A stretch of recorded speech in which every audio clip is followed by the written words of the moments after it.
Stocks are now back red with the exception of the Russell 2000. We've been wavering all day, but since bonds turned back around after an early morning bounce on bad data, prices of treasuries lower, yields higher, stocks don't like it. Let's bring in Scott Bauer, CEO of Prosper Trading Academy. So Scott, does it look like everything follows from bonds still? Do we connect the jump in yields here to stocks, to gold, et cetera, all the way down? We really do. And not just bonds, but the dollar also, Oliver. And I think the 3% number on the 10-year is really critical.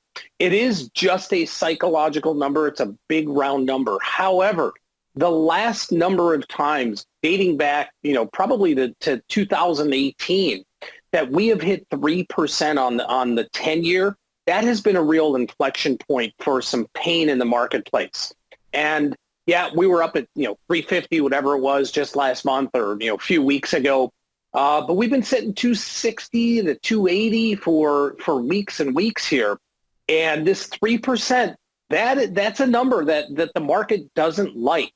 And I'm afraid that if we see more bond sell-off, rates going higher here, and that 10-year starts to get maybe 315, 320, that's going to be an issue for the marketplace. It's going to be an issue for equities. It's going to be an issue for gold. It's going to be an issue across the board. So that's really what I'm looking at is really focusing on that 10-year. And I don't care if we're looking at, the inversion, the 210, whether it's 30 basis points like it is right now or widens out to 45 or contracts to 20.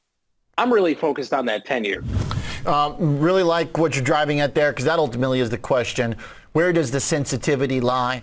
Do we have to get new highs in the yield for stocks to be sensitive? And it seems like we don't. And it seems like that's the way you're trading it too.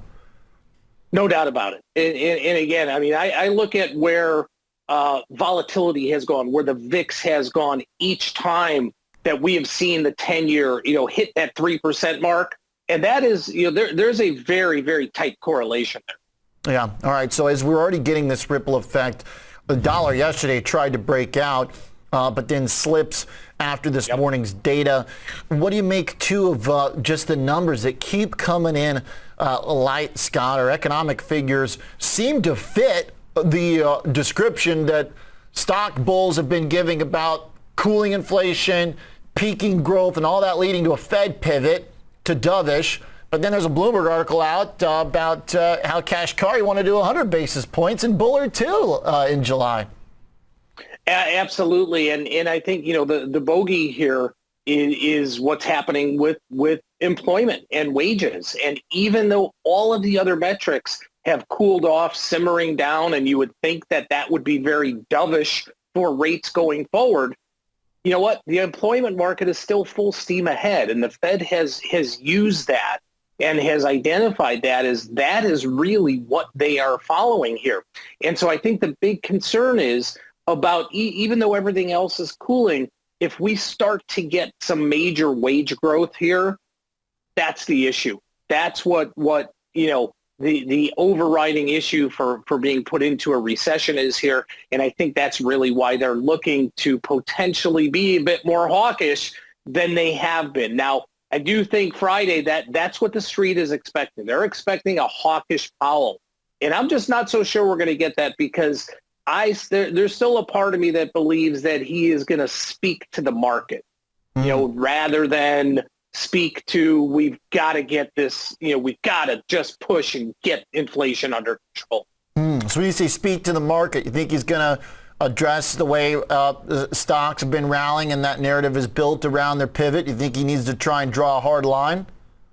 No, I actually think that he may come in less hawkish than what people think. So when I say talk to the market, he doesn't want to see this market, take a 2 to 5% hit because all of a sudden they didn't pivot. So I think he's got to be very careful. He's going to be walking a tightrope, as he usually is. And it just wouldn't surprise me, Oliver, if he is a bit more dovish than what people are expecting on Friday. Okay. All right. So speak to the market and maybe give it some of what it wants. We'll see how bonds respond. Thanks, Scott. Good conversation. You got it. Helpful for us fitting the pieces together.